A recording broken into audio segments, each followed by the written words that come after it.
as it got started, how like did the concept evolve from you guys thinking of it to launching it last June, and how did the pandemic affect that?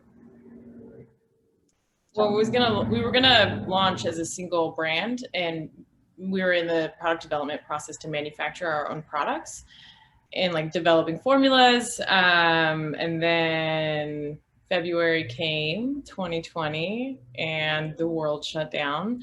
But we realized that it was an opportunity because we're still going to do that, but to put that on hold. But like the beauty retail was changing really dramatically, right? Like try before you buy in Sephora and Ulta, like that's done because nobody wants to fucking go and like try on moisturizer that other people put their hands in, right? And so, and also like physically going to stores was done. So we had the opportunity to expedite our business plan because we were going to introduce third-party brands onto the platform in year 3.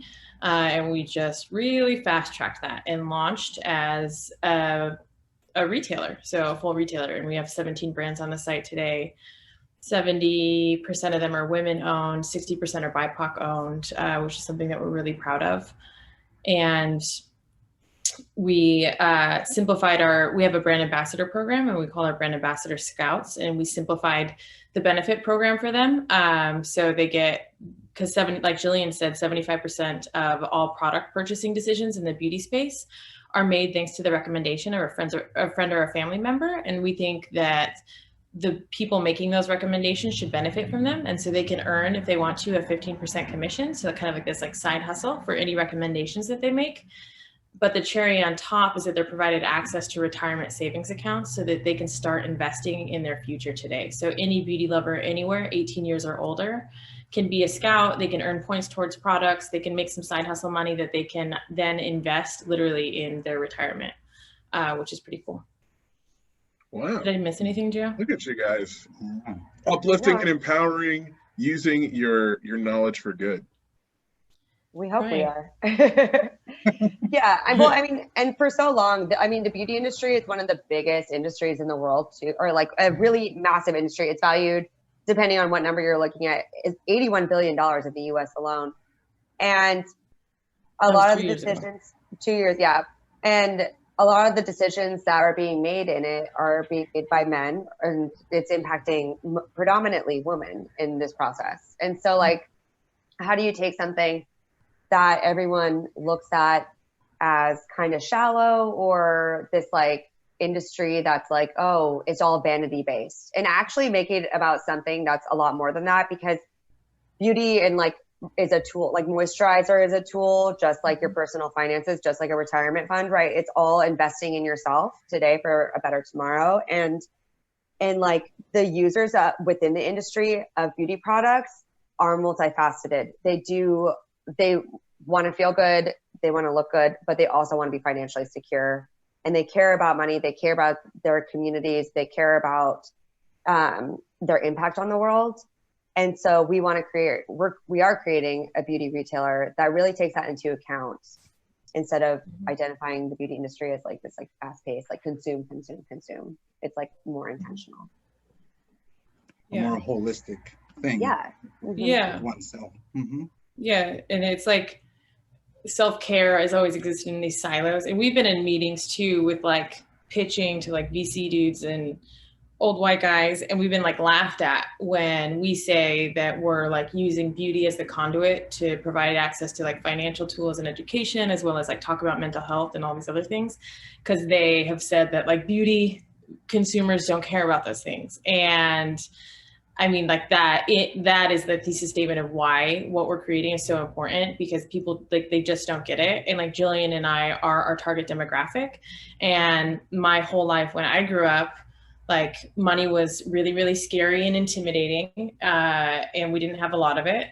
And it was like very fight or flight relationship with money. But at the same time, I watched my mom be able to use beauty as this tool for transformation. She could go get like a $5 lipstick at Walgreens and totally transform the way that she felt about herself and the way that she presented to the world.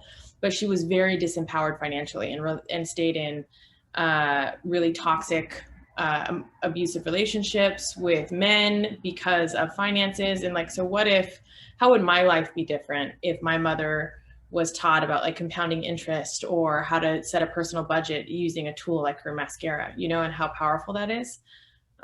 So it's pretty exciting. Sometimes it feels really exciting. Sometimes it feels like insurmountable, but I think that's what starting a business is. That's amazing. That's awesome. Yeah, that's very intentional, as you said, Jillian. So as you guys have launched, how has the reaction been from your friends and people who use your products when they find out all the story behind your brand and what you guys are trying to do? Our community has been super supportive. And honestly, we're lucky that we have such a wonderful network of humans that believe in what we're doing and the mission of what we're doing. And they share however they can, and they support us, whether it's giving recommendations, whether it's like purchasing from the website. And so I think that it's been a fantastic response. What about you, Chelsea?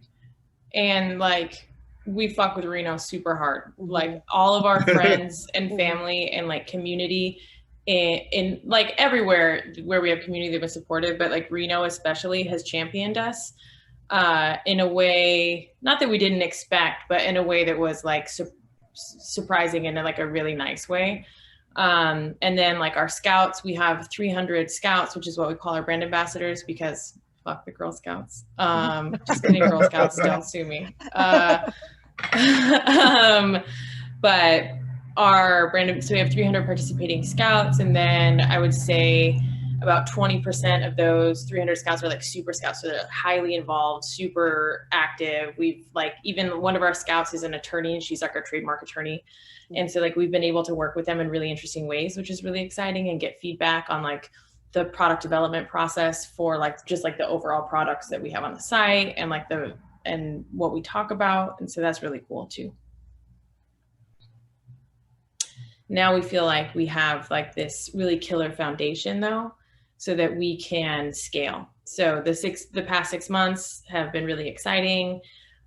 We held off on fundraising until we could get this like proof of concept into play and the customer acquisition data, but now we were ready to scale and really build out our brand awareness on a national level.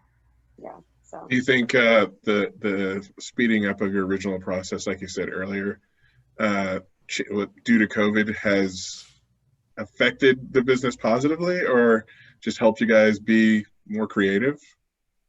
I think that COVID has proven our business model.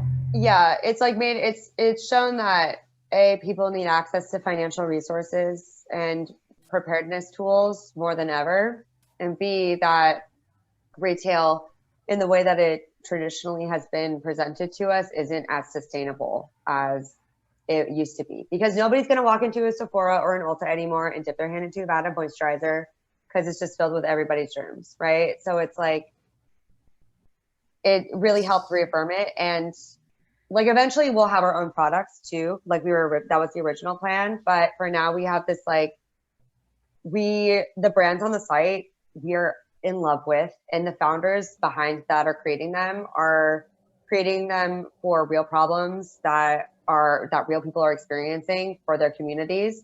And it's really cool to be able to support and also help echo their missions within our platform, and like expose new people and even scouts to these really badass people, these founders with these really badass brands who deserve to have the platform to share it with them, to be heard, is where I'm going with that.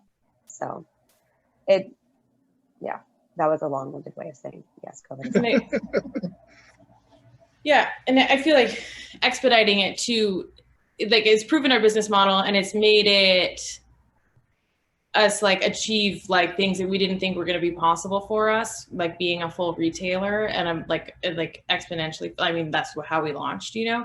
And so with all of the challenges and things that COVID has brought, it has also brought an immense amount of opportunity for us. Mm-hmm. And as we go out and start talking to potential investors and angels, they really now can like understand more so maybe than they would have previously why a new avenue of distribution is so essential for these indie beauty brands, because those shelves are super cluttered. And like now you see Sephora and Ulta doing these things like scrambling for partnerships. Like Sephora is going to be in Kohl's, which is really bizarre, and Ulta is going to do partnerships in Target, because they're trying to figure out how to reach new customers.